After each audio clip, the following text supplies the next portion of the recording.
Hello everyone and welcome to my channel Needed Art History, where I'm sitting telling you some art history stories while knitting. And well, welcome to another video, not about an artist as I promised in the previous one. Well, I will be talking about an artist in the next one, like 100%, because I all of a sudden, I remembered that, well, I actually have a favorite artist, so I'll be telling you about him in the next one. So yeah, but well, welcome to another video. A little bit, resettings today, because I have like a lot of things here. I really don't want to clean them. I'm lazy to clean them, so I decided that I will push myself a bit aside, so you'll be watching this nonsense that I made years ago.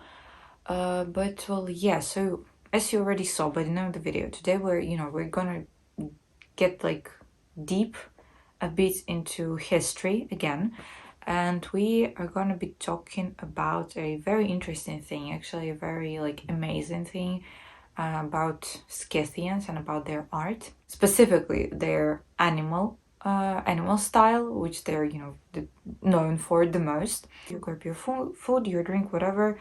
Yeah, well, I have things to knit. Started a new thing, very nice actually, very fluffy. And let's dive into our topic today. So I will obviously start from a little bit of history, so you will understand, because I'm not sure how well many of you actually know who are Scythians, where are they coming from, and all of this stuff. And because this is mainly like our history, like Middle Eastern, West Asian history. So this is a pretty old tribe. With the rise of the nomadic herding, the Scythian Siberian tribes became more active, and their artistic culture became one of the most striking phenomena in the history of mankind. The most famous out of these different tribes were the Scythians, and they lived on the western borders of the Eurasian steppes, and well, in English it's called the Pontic-Caspian steppe. So that was their main area of living. The Scythians were as I said already, a nomadic tribe, and they were a nomadic Iranian-speaking people. And thanks to their conquest, they became famous as a very brave warriors. And well, we have some, some things, some sayings that even women were fighting alongside with men. But well, as far as I remember, actually, as we were studying on archaeology and on history of art, also that there were, well, being a fighter, being a warrior, that was mostly a man's job. But still, women also were known as sometimes as a fighter. However, the origin of Scythians, remains rather unclear, rather vague, because archaeologists date the records of the Scythians at the beginning of the 7th century BC, near the slopes of the North Caucasus and the North coast of our Black Sea. And in written sources, we can find the name Scythians, Scythian, already in the years of 670s, also BC. So back then they conquered like a pretty vast territory. So it was the territory, returning from the West Asia, Scythians conquered a vast territory from the Don in the east and the Danube in the west. So disputes among the scholars about the northern borders of their Scythian country are not stopping still. Some of them extend the power of the Scythian to the northern borders of the modern territory of Ukraine. Other limits it only to the steppe strip.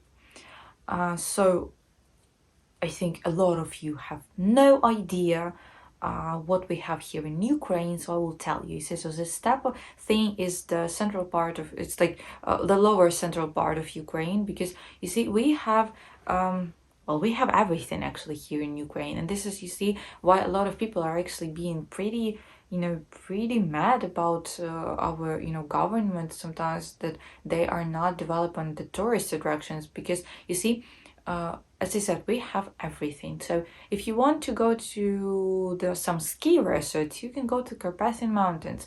if you want just to go hike into the mountains, you also can go into Carpathian Mountains because we have parts there that are not under the snow.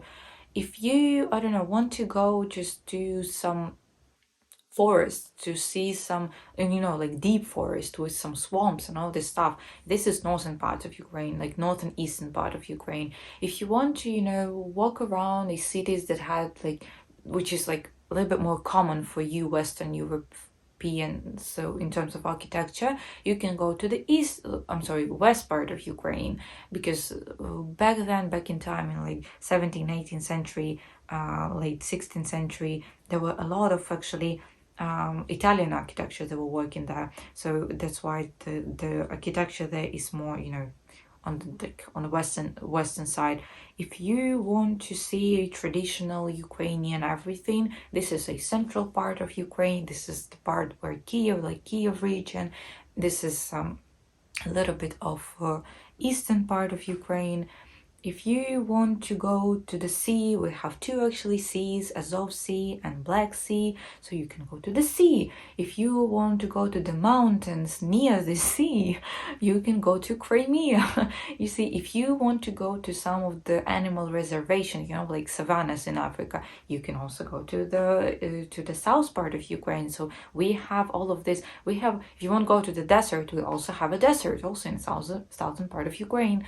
And with desert, actually, there is some problems, and I actually don't know. I haven't saw any news about this for, I don't know, a decade maybe already. So we have actually the same problem there as with Sahara in Africa, that this desert is growing, and well, not so slowly as we wish. And well, as far as I know, that in Sahara they actually started to plant the trees so to stop the Sahara of growing, but in Ukraine I have no idea. But it's just the little side note. So we have everything, and steppe part is considered to be this like on the south of Ukraine. But except of Scythians, obviously there were other tribes on territory of modern Ukraine that were living there, and most probably, they were under influence of Scythians. They were paying some tribute to them. They were scared of them. The ethnonym Scythian first appears in the work of the ancient Greek poet Hesiod. So also a little side note, that Scythians is the word that is used for the tribes that were living in the western parts of Eurasia and on territory of Ukraine also, and those who lived in the northern and eastern part of Eurasian steppes, they were called Saka. So we are talking today about just Scythians. So this poet Hesiod, he described them in one of his poems. So he mentioned some tribe that were living in the houses on carts, and that they were called Scythians. And another, well, mostly we know about them from the works of Herodotus. So he was an ancient historian. Well, obviously, now already there have been a lot of things that were proven wrong, that he, they were not true, they never happened, or he just, he wrote some of the facts in his favor, and they were actually not like that. So it's not a super accurate resource, what I'm trying to say.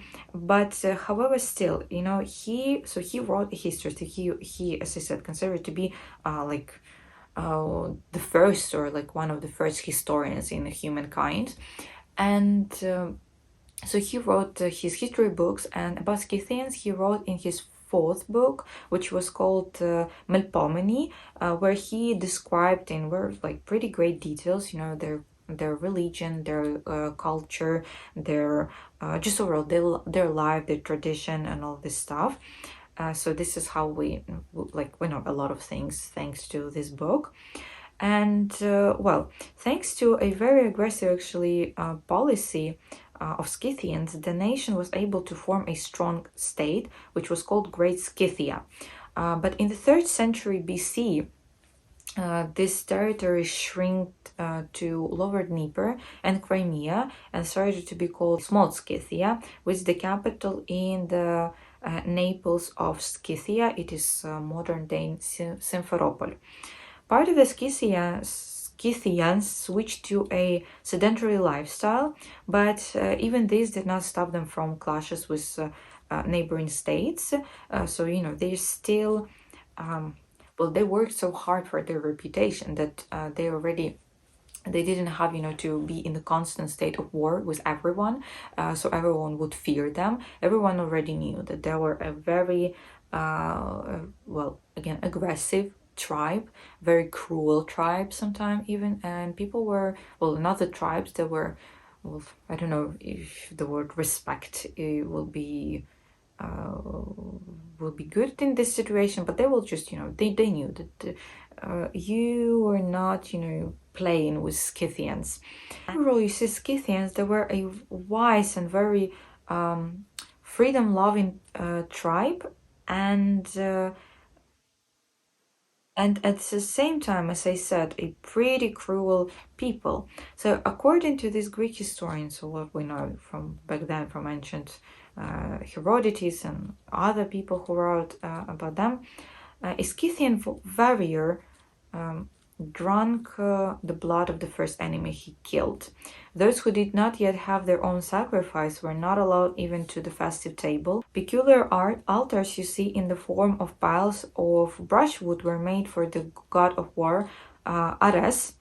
And here also we'll not only think that they were basic, all of the gods were basically like Greek gods, but they had different names, except of Ares and except of Hercules. On top of this pile, on top of this like altar, there was a symbol of this lustful god, as it say. A sword was placed, and so they had captives obviously when they were going to the war, and every 100 person out of this captive, it was sacrificed to Ares. So for Scythians, you see this state, this war state, it was a constant state. There was like an everyday thing. So the adult man did not part with their weapons. So their mentality was that they need to protect themselves. They need to fight all the time, because if they won't, they would be just that. Other tribes will destroy them.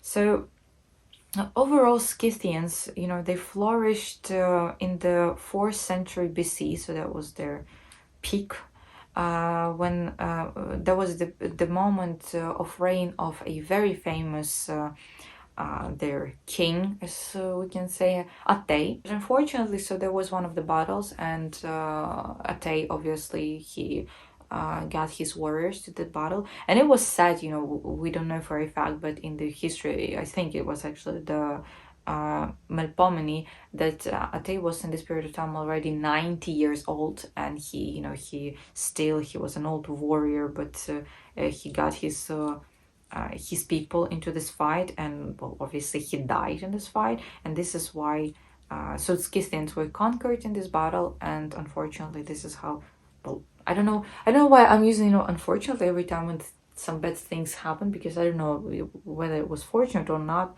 but well, unfortunately for Scythians, obviously they lost, and this is how the downfall of their empire. Well, again, I don't think that this is a very accurate word to use, but the downfall of their country started. At the end of the 3rd and the beginning of 2nd century BC, the situation started to get even worse. Now they owned just a Crimean peninsula and a very, very small part of the Low Dnieper region, not the Low Dnieper land. So they were, I mean, in this period of time, they started to settle down already, so they were not so warriory, so aggressive towards everyone else. Reputation, of aggressive, strong warriors played positively to them, because for the next 4 centuries, Scythian, they were just living on the coast, and they still, they remained a great force of the coast. So not a lot of other tribes, tried to conquer them, but the final defeat was then in the 3rd century already AD, when they got into fight with Goths, and well, Goths, they won, and this is how the Scythians were then just destroyed, and the country was destroyed, and all of this tribe, well, some of them were killed, obviously, some of them were just, assimilated with a new tribe that came and conquered their land. And also it should be noted that with the Scythian, the Iron Age was finally established on the territory of Ukraine, and iron appeared for the first time during the time, I'm sorry, of Cimmerians. There was a tribe before Scythians that Scythian then ruled, that defeated them, and Cimmerians, they were either dead or assimilated with Scythians, or they just got away to different territories. But only among the Scythians did iron became the main metal from which most of weapons and just other tools was made.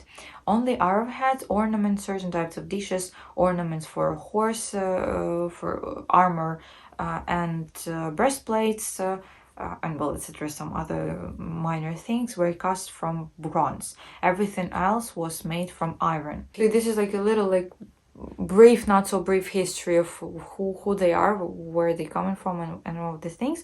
And now let's get into the art, because you see, the art of Scythians was of a practical nature. In the early stages of its development, it was influenced by the masters of the Near East, later by the masters of the ancient world, Greeks, and the Thracians. Mythology and beliefs significantly affected the artistic cultures of the Scythians. The range of material in which they worked and created their artworks was also very wide. It was bone, it was horn, it was wood, it was stone, it was clay, it was bronze, and just all different bronze. Iron also was used for that. Sometimes they were making things from gold, very rarely from silver, because in this period of time and before that, so there was some period of time in history where you see silver was actually considered to be way more expensive than gold. So in Egypt, for example, this is I remember this thing for sure, because I was preparing the material about Egyptian jewelry for university on my seminar, and at some point you see there was silver was way more expensive, because there's not a lot of silver in Egypt. So obviously there was a very expensive material, and pharaohs that were they were customizing at some point just silver things, because that would show your status and how rich you are. So that's why silver at some point was not a very common material. Like gold was way more common, and that was not because these tribes were so rich, just because at that point of time they found more gold than they were finding silver. So I think here it's pretty much the same thing. Also, they were masters that were working with a lot of different techniques. So that was carving, that was coining, appliques, stamping, engraving, and well, etc., very skillful people. Such thing as wood carving, for example, and wood sculpture obviously did not survive due to ephemerality of this material. However, you see, still I think it's more about how things were preserved, because we have actually some of the textile preserved from the graves from this barrow, Scythian barrow. So it is, it depends, I think, on the preservation of the tomb itself. But the most famous thing, so what is this video all about, is about Scythian animal style. Its emergence, is probably related to the very nature of this nomadic society, to the very nature of just Scythian themselves. Therefore, you see the images of beasts, they best corresponded to the spirit of this nomadic environment, which is why it became widespread primarily in decorating the armor of a warrior and of their horses, and as well as some of the not some, as well as the ritual materials, ritual stuffs, ritual items. So the samples of this zoomorphic art was found in well, all of these Scythian Siberian tribes, not just those that lived like in the western parts or in Ukraine. So it was found in Kazakhstan, in neighboring regions, and all of this stuff. However, in each of these regions, this animal style had its own distinctive features, obviously. The very term animal style was introduced into the wide circulation by two researchers of Scythian researchers, Rostovtsev та Borovka, two men, two scientists, well, not scientists, researchers, it's the right way, right? And they presented this name, like animal style, in 1910s, 1920s. The study of animal styles takes place on three main levels: so artistic features, semantic of images, and their origin. But it is precisely in the question of the origin of the animal ornament that the views of researchers differ sharply. Therefore, there are currently several concepts, several theories of emergency of this style. So this is mainly, this is like four theories. I will name you them, and but I will mention that I haven't found an English analog, because I mean I know that there's quite a lot of, actually, you know, people from like West Europe, from America, they're interested in this topic, and there is actually quite a lot of English books. I have a lot of books in English about Scythians, and but you see, I really haven't found the English analog of these theories.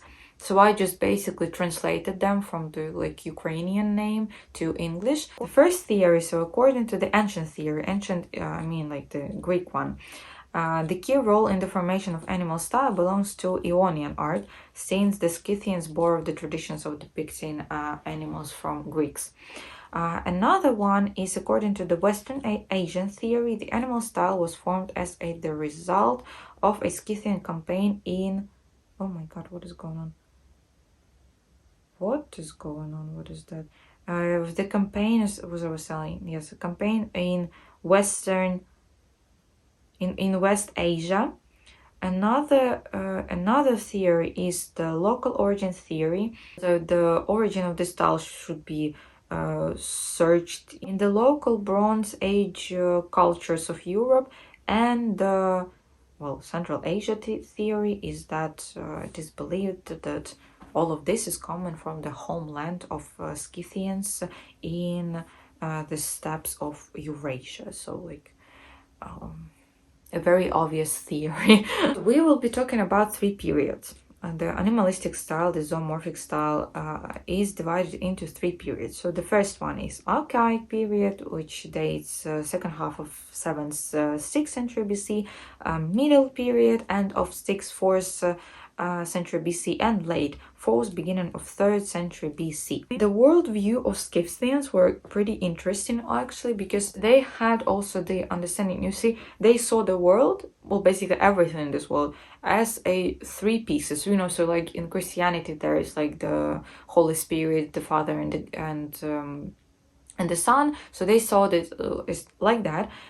They believed that the world was divided into this three vertical zones that were in the form of world tree, and each of these zones represented by some of the zoomorphic ornaments, zoomorphic images. We have the upper part, which is like heavenly part. So this subject is represented obviously by birds. We have the middle part, so this is Earth, and it is presented by ungulates. The lower part, or the underground, was presented by predators or by reptiles. The trunk of the tree was perceived, you know, as a path from one zone to another zone, and both for deities and for people. And they also believed that the contact between these two zones, like, not just two, between like different zones, was possible through some creatures that were, you know, they were like in the middle of all of this. There were like this intermediaries. So for example, they believed that this type of animal was wild boar, because at one point you see on one hand he is a hoofed animal, but on the other hand he is actually a predator. So they are very actually dangerous animals, wild boars. So you need to be very careful with them. So it was, you know, like this. So he was in the middle, so he would, you know, help to communicate others with different from different part of these different zones. Therefore, we can say that each zoomorphic image was a symbol or a sign that reflected well, some kind of general idea in Scythians. The Scythian animal style was characterized by its own pictorial techniques, which well distinguished it from other zoomorphic images, other animalistic styles. The masters of the time turned to the technique of modeling the surface of the object.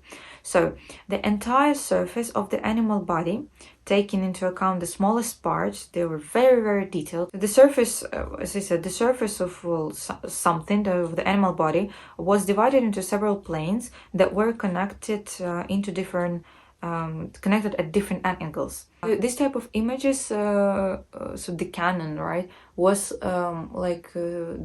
these animals were shown in profile. It was mostly, you know, a low relief, although sometimes we can find some little sculptures, but well, mostly it's, you know, it's relief things.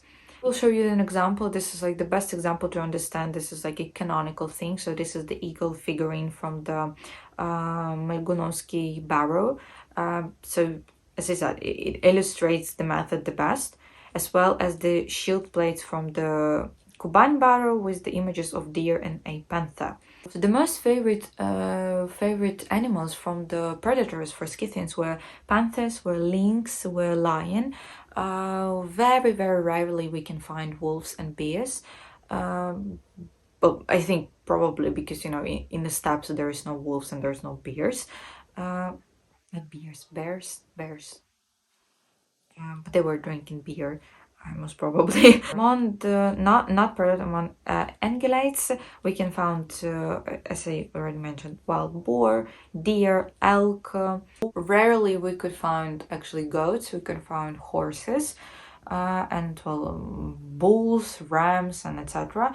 And from the mythical predators, the favorite one was griffin. From birds, they really liked eagles, but sometimes we could actually find pictures of swan and gooses also. And about griffins, also we'll mention that, you know, they were showing them in well different shapes, because, you know, there were griffins with some ram heads, griffins with the bird head, and griffin with some lion heads, etc, etc. Basically the most common you see were images of animal that had some of very like distinctive and very powerful features. So like, for example, some strength, dexterity, some endurance, good sense of smell, for example, eyesight, and etc. They clearly show a desire to enhance the function of these animals, to give the warrior and his horse strength, aggressiveness, you know, drive to victory, etc, etc. Therefore, you see, they started to do a very interesting thing.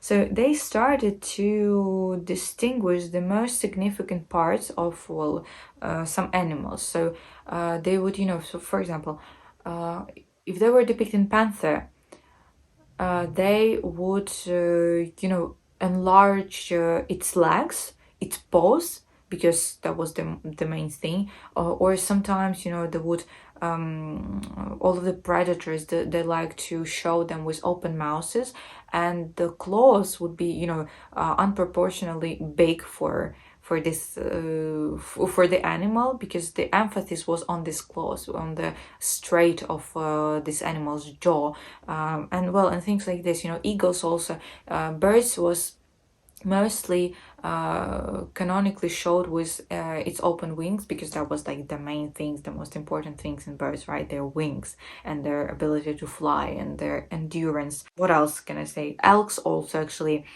they were, you know, they were shown with a very exaggerated horns, and well, things like that. Those animals that had a, you know, a really good eyesight, for example, like a lot of predators like panthers and lions and all this stuff, they would be shown sometimes with except of this exaggerated mouth and exaggerated claws. Is it called claws? Oh, claws is this, right? Well, teeth. How does it called? Whatever, you understood me. What I was saying. They would be shown with a very exaggerated eyes, for example, right? Because they were predators, and they were always, spying on the other animals. So things was like this. So this is all like one of the main like distinctive features of Scythian art style. Sometimes at some point they actually even started to do another interesting thing. So they started to show well, animals inside of animals. So sometimes you would, look at some of the work. So it's like, for example, let's say it's a panther, right? And you would see that this panther has some kind of strange ornaments on her legs, well, on its legs, and tail, for example. And if you will look, closely, you would see actually that this is another animal inside of the animal, as I said. So sometimes they also started to do at some point they maybe thought that why are we doing the whole animal if we just can do its part. So so they started to create just different parts. So as I said, so it could be just the image of wings, just the image of paws, claws, of deer horns, or of hooves, and well, etc., etc. About this, image into image, it was actually a very, there was a special characteristic of this archaic period. The poses in the animal style, which were quite canonical, are also specific. So in fact, they managed to downgrade everything to just 4 position. So the first one was the predator curled up in this ring, an animal with its legs down, with legs bent at an angle, and with legs tucked under the body. Birds, as I already said, was mostly shown with their wings open. Another thing, also a pretty distinctive feature, is that animals, well, at least in this the first periods, in this archaic period, they were shown, they were depicted singularly, as as if they were kind of isolated from each other. This period of time, it will be still pretty rare to see, the whole composition with a lot of animals at one point. But that will became a feature in the late periods, and a piece that I'll be telling in well, more details will prove my point, will prove my words. Then from the 5th century BC, the scenes of dismemberment started to appear in Scythian art, and it is believed that we can see the Greek influence in that.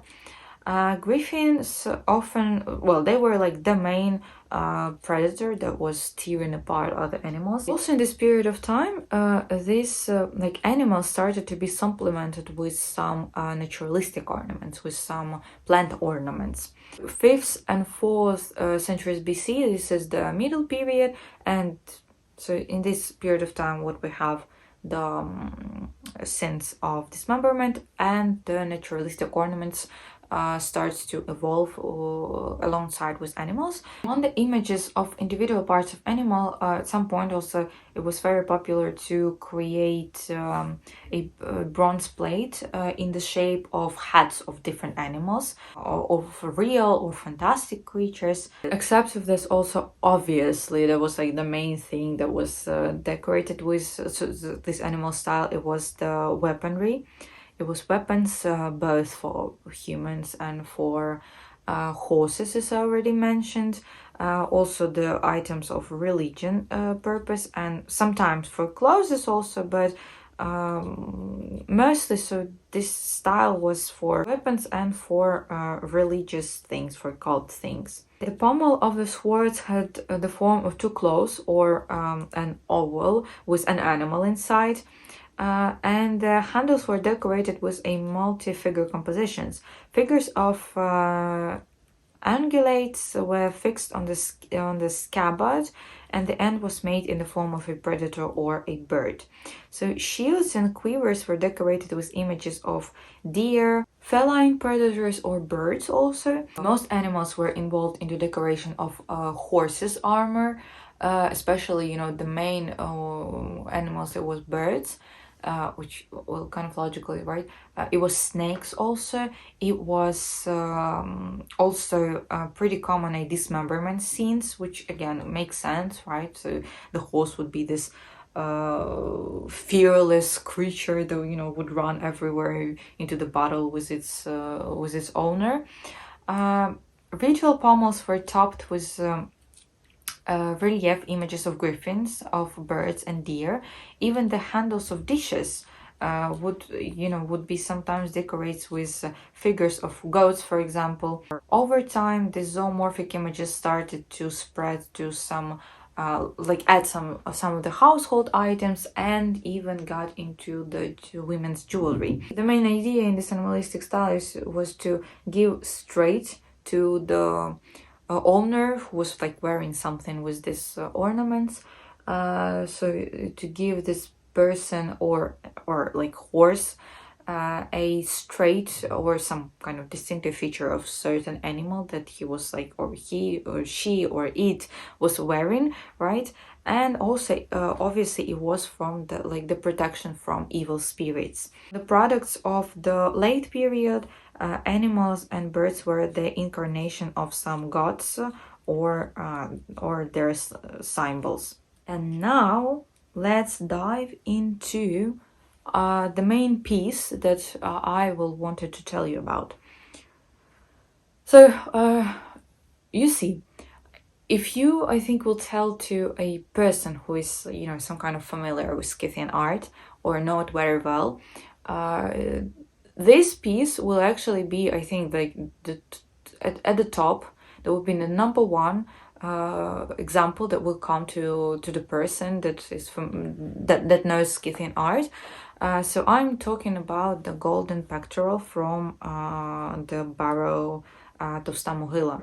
This information I took directly from the book of the archaeologist that was doing that found this, and he was that was his expedition. So his name is Boris Mozolevsky. So I took I took the information from his book. I have no idea whether this book is translated in English or not, but well, if it's not, it's even better. You know, I will share with you what we can read, what what we have access to.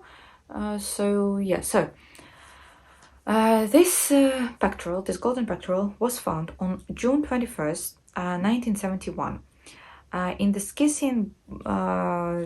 Scythian borough, which already named Towsta Mohyla. So it is situated in the Dnipropetrovsk region. I'll show you the map, obviously. And so basically, what is this? This is a chest ornament. And because it is such a rich thing, such an amazing thing, we tend to believe that it was obviously, you know, something that belonged to maybe a king even of Scythians, because you see, Scythians, they had a very, very distinctive social structure, and you see the differences were like enormous.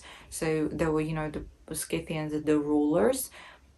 There were this lower class who say they were kind of, you see, they were free, they were not slaves, but they were still not in a very good position, and there were slaves, and slaves were they were of slaves, you see, I don't have to explain you anything. They were managed very, very poorly, so they were very poor people. And not, I mean, in terms of materiality, in terms of, you know, mental things, in terms of physical especially. So, you know, they could have been killed and no one would, you know, say anything. So this is, again, as I said, slaves, unfortunately. This is how the thing is going on, the dynamic was this. So this is why it's believed that this belonged to a very high status person. But this finding actually is, you know, is some kind of a miracle actually, because I think with this barrows and mounds is that a lot of them are actually robbed. You see, completely the same thing as with, for example, Egyptian tombs, right? In UK, there is also a lot of tombs, a lot of mounds. So they were like, a lot of them were robbed, and not just, in the last like years or even like centuries, the end of 19th, the beginning of 20th century, they were robbed like millennia ago. So some of them were robbed even, the burial was held, so they waited for the robbers, waited for like few days maybe, and they got to this tomb, they robbed the tomb, and we don't have anything. So this is completely the same thing here. This tomb already was robbed, and in addition to that, it was actually in pretty bad state. So it was a pretty dangerous excavation there, because it was half flooded, because if I'm not mistaken, there's some kind of underground waters going on there. So half of the chambers where the burials were, it was already flooded, and thus you see the ground, the soil was just running out basically. That's why it was pretty dangerous excavation. And on June 21st, so they started to clean the bottom of one of this like dungeons, as we can say. It was, I think, if I'm not mistaken, Mozalevsky, he was writing that it was like 7 meters underground, something like that, but I might be wrong here, so we'll take this number with a pinch of salt.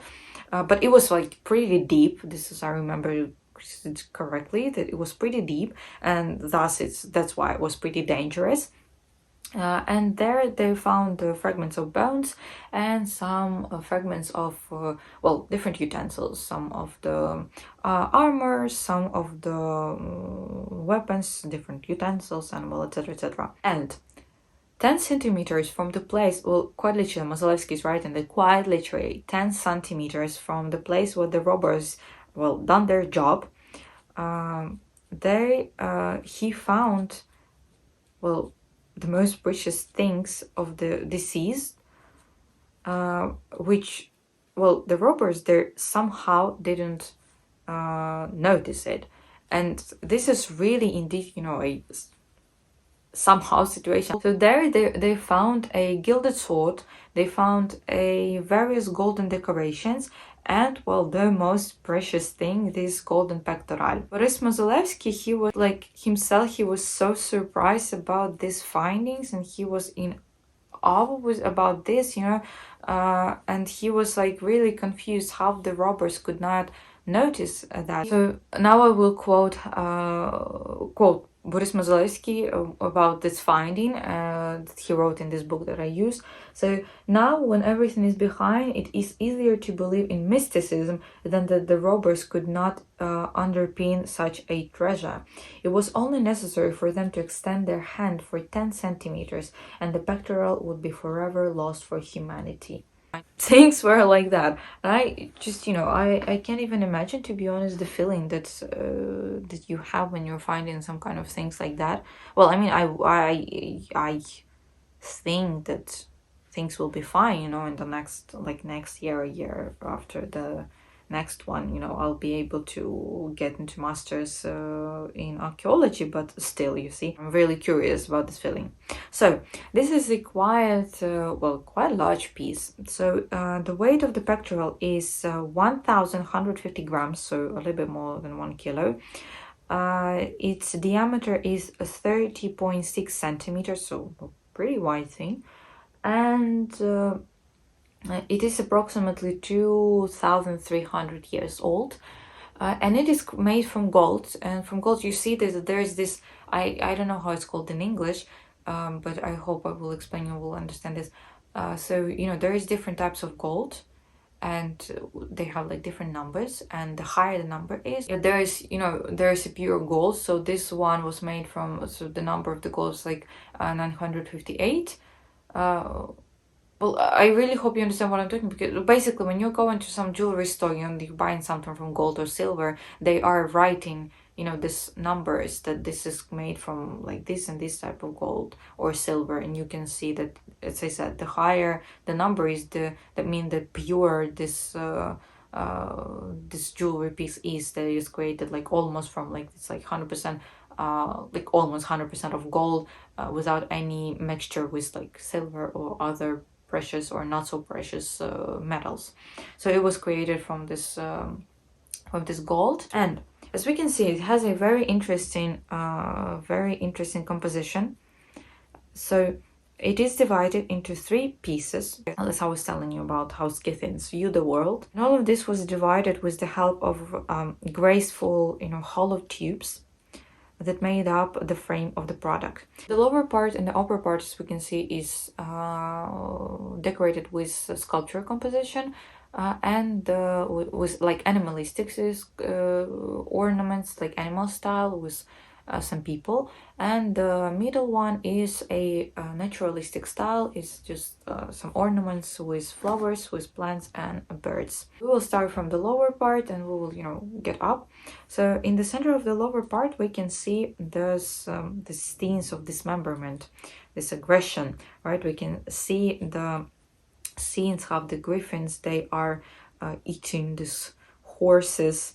Further behind them, we can see a duel of wild boar and a deer, with a leopard and a lion. And then we can see in the further part that there's a dog that is chasing the hare. So the closer to the ends we get, the figures decrease and form an organic transition to the next tire. And the figures, everything is so, is depicted so skillfully that you see those are pretty, well, those are pretty big figures, but for this type of details, for this type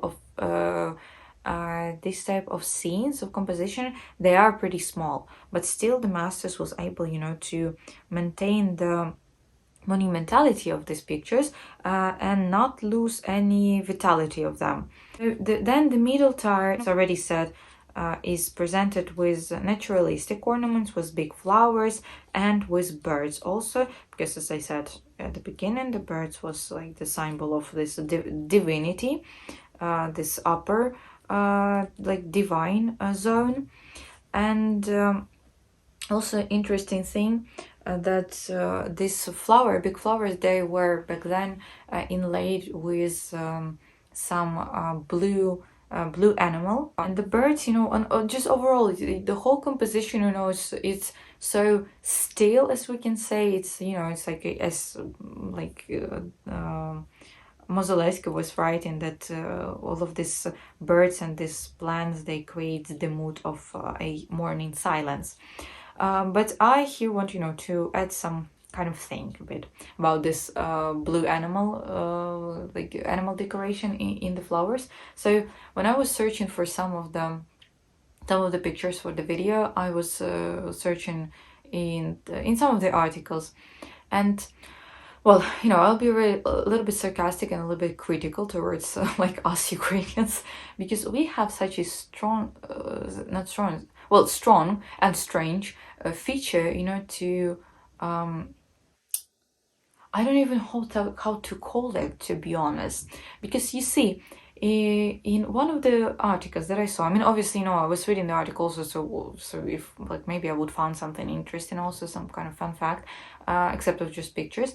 And in few of the articles, I actually saw some of the journalists writing that you see it was decorated with blue animals, just like our national colors. I mean, so all of you already know the national flag of Ukraine is blue and yellow, and and I was reading that, and this is like, that was the most ridiculous thing that I actually read for a while, because people like critical thinking, it's not a hard thing, and it is free. And like you can, like Scythians, they are not really our ancestors, like from like Ukrainians. I was mentioning like Kiev and Rus in the previous video. This is our history. Like Kiev and Rus, it is believed that we are coming from like Kiev and Rus. It's our ancient history. This is like when we started, to grow as a nation, and from time to time, we grew up to what we are now. And yeah, but Scythians in no means they are a like ancestor of Ukrainians.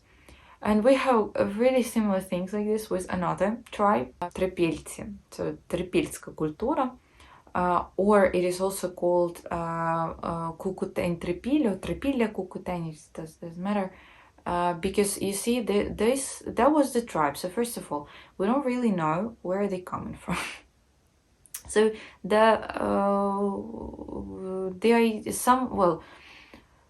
they might have come to like territory of Ukraine, Romania, and Moldova, to like from Anatolia, and Anatolia is modern Turkey. Why? Again, we don't have any type of, well, we can guess that they were, just pushed out of this territory by someone like Scythians, a very, very this aggressive tribe. So, and they just flee their territory, and I have no idea why, but they decided to settle here in this territory of Ukraine, like western part of Ukraine, again, Romania and Moldova. And well, it was actually a very big area, so it's like, I think it's like more than 305,000 kilometers square, so it was a very, very big territory. And you see, in school here in Ukraine, actually, we are learning that those are the tribes that were this is our ancient Ukrainians. This is where origin. Again, this has nothing to do with Ukrainians. These are not our, ancestors. And thanks God, when we had archaeology in university, we had a very, very adequate archaeologist. Like our teacher was an amazing teacher, and he was telling us that just forget about this. This is not true. We don't really technically we don't really know like a lot of things. They were very advanced, but they didn't have their their writing. So we don't really have anything any written research sources. So everything that we can have some assumption is just by this materialistic findings that were, again, was found in this in our areas.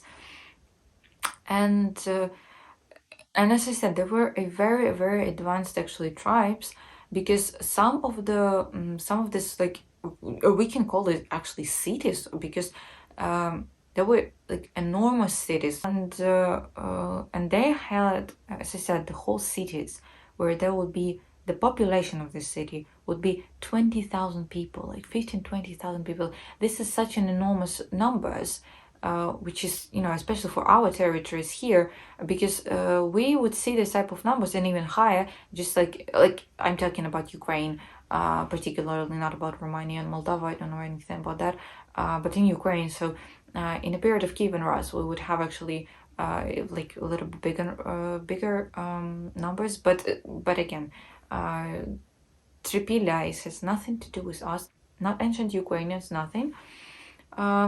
But why I started rambling about this, getting back to our topic today, I started rambling about this, that you would find sometimes such a funny and ridiculous thing that our journalist is writing. You can clearly say that the person has no idea what they're writing about. They're fooling, a lot of people. They're spreading their lies. But this is just overall. You see, that was just a very funny thing for me to read, that Scythians had already a national identity of Ukrainians with blue and yellow colors. Oh my God! Like, people, pull yourself together. Like, that was very funny for me. Well, maybe for you, my fellow nerds in history, also will be funny. But well, whatever. I'm not like other girls, history nerds. Kind of shit. Okay, I'm sorry. Getting back. So, the middle part, as I said, the ornamental thing with plants, with flowers and stuff, and it is actually, in terms of composition, a very interesting thing. So, it's at one point it actually divides the lower and the upper part, but at the same time, its tranquility, its static, actually, creates a very, very nice. Like this wonderful rhythmic interruption between those like large and upper zones, and connect actually the whole work together. So the focus of the whole work is obviously on this third row that was like near your neck. So here we can see the two half-dressed men, and they are working on the like on a fur of some animal. We can see that they are stretching this by its well, I will call it sleeves, but it's legs, or how called, right?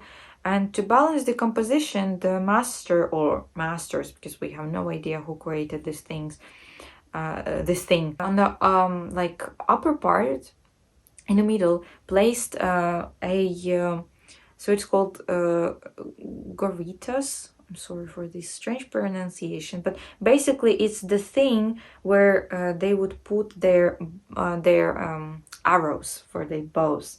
And these things, these goritas, they were always decorated very richly. If it belonged to someone from a high hierarchy, high social status. So we can see that one is about this two men. One is laying at the leg of the right figure, and the goritas, this goritas, it contains the subject, also the scenes of the heroes fighting with monsters. So you can see, you can imagine, like such an amazing work was done here. So I will pay your attention to the left one, to the left Scythian. So we can see, that he is shown, well, he is shown like turned to, his back is turned to us, to viewers, and he is, he would like look like more deeply to him. He looks pretty tired, pretty sick, and as I said, there were skeleton remains found there also. And on site, the archaeologist, she actually said, she, from the first look, she was like, well, it's a bones of a very tired bones, and so they belong to some kind of pretty old man.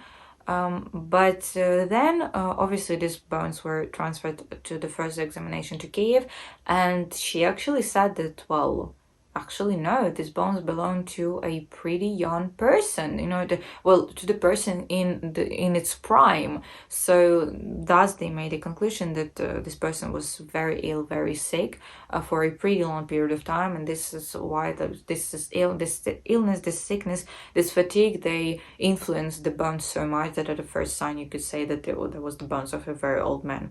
On the left and the right of the central scene, so we can see some cows. We can see some cows with their little kids. Also we can see two figures of young Scythians that are engaged into milking goats. So one of them is in a process of milking a goat. Another one is, so we can see he's sitting, he holds some amphora or something like that, and he is about to stack this with grass. And according to ancient historians, it was actually a very popular practice back then. Especially Egyptians were doing this a lot, because they were stuck in the amphoras, so the milk will stay fresh there. So there is the cows, there is goats, the life is going on in this part, and all of this ends with some birds that are, they're flying away. And in terms of composition, a very interesting thing. So, so they're like expanding this space and creating this feelings of infinity in there. So after a pretty long study, already back then, Mozolevsky was writing that we can with complete certainty say that it was not some kind of decoration just for fun, just to show off.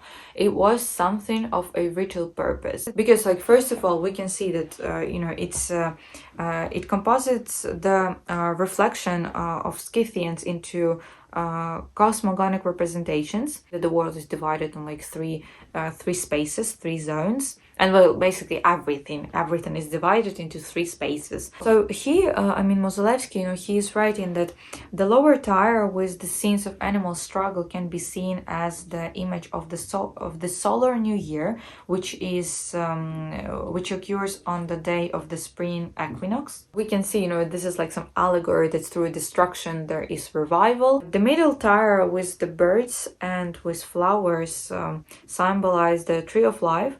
And because of these two tiers, when we are getting to the third one, we cannot say with a certainty that it is an average household, scene, because it's not. This is most certainly, a plot was full of symbolic content. Let's start with men in the center. Those men are most probably, the men that belong to the higher Scythian society. So archaeologists obviously started, to search some for some analogies, and well, they came to conclusions. So in Iran, they were found in a bowl of the late 2000 years BC. The bowl of Hassanlu, and among all of other scenes depicted there, we could actually see also two men that were in like identical positions that in this pectoral, but instead of holding a fur, they were holding a third man. Another similar image was found on the plate from the Danube. Therefore, researchers now believe that the central plot of the pectoral is associated with a cult rite, namely, preparation for it. So man was, sewing their ritual clothes. In total, Mozolevsky, and his colleagues, and I don't know how about people of, other scientists, not from like Ukraine, researchers, I mean, they believe that all of these, three pieces are connected with this theme, with these identical figures, not be connected, they're like thematically linked. And they believe that the pectoral shows the moment of preparation for the rite, the plate a scene of consecration, and the bowl the completion of this rite. Also, what supports the idea that this pectoral is something not just for decoration, but it is actually some kind of ritualistic thing, is that these people, these two men, they are shown half naked. And it was proven by researchers that nakedness is not some kind of, aesthetical thing for Scythians. So they were not depicting people naked at all. Even when they were reproducing, some of the Greek pieces of art, they would, and there would be, naked people, naked bodies, naked characters. They would always dress them, basically. They were recreate this, but they were put clothes on them. So that was not a thing for Scythians. Nudity in Scythian culture was, not, as I said, not a thing. But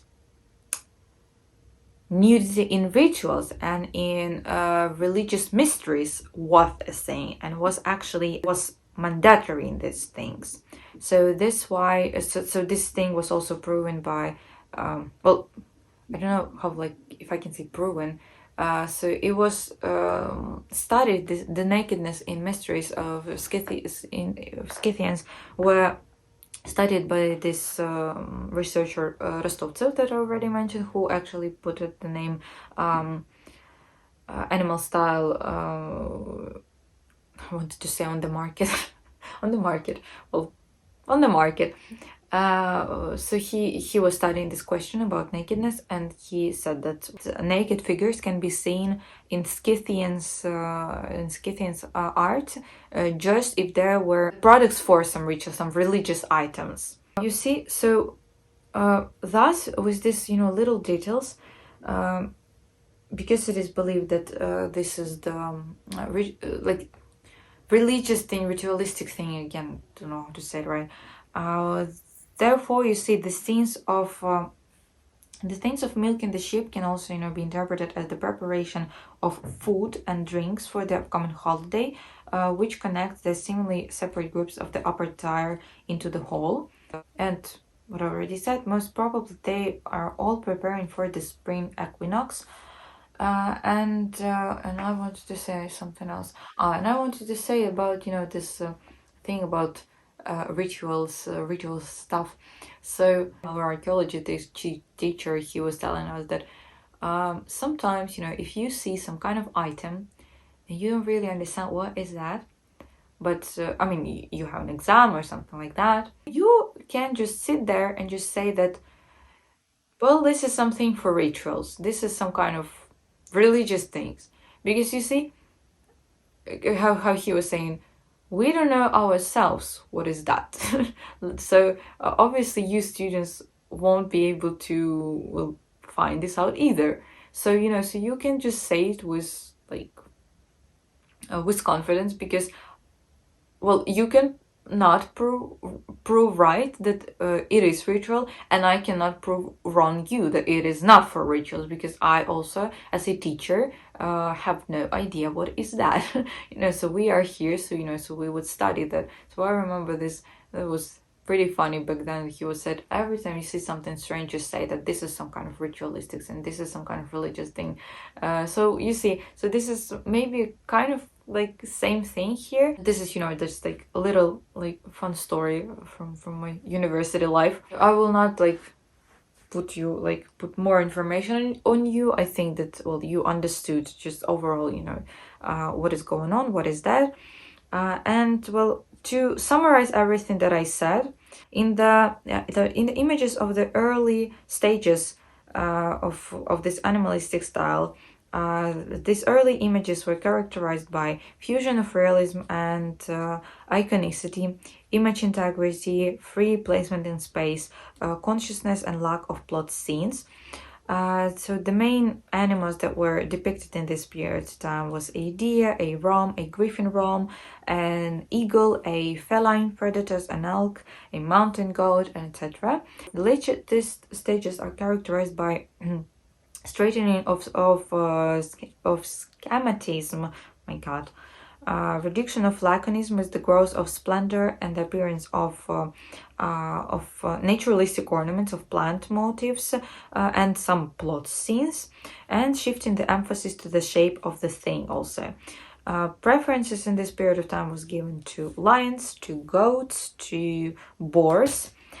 Images of wolves also appears in this period of time, and instead of griffin rams, the most popular were the Ionic griffins. At the end of the stage, the influence of Greek art was well, actually was so strong that the Scythian style became to degrade, and at some point just well, completely lost its independence.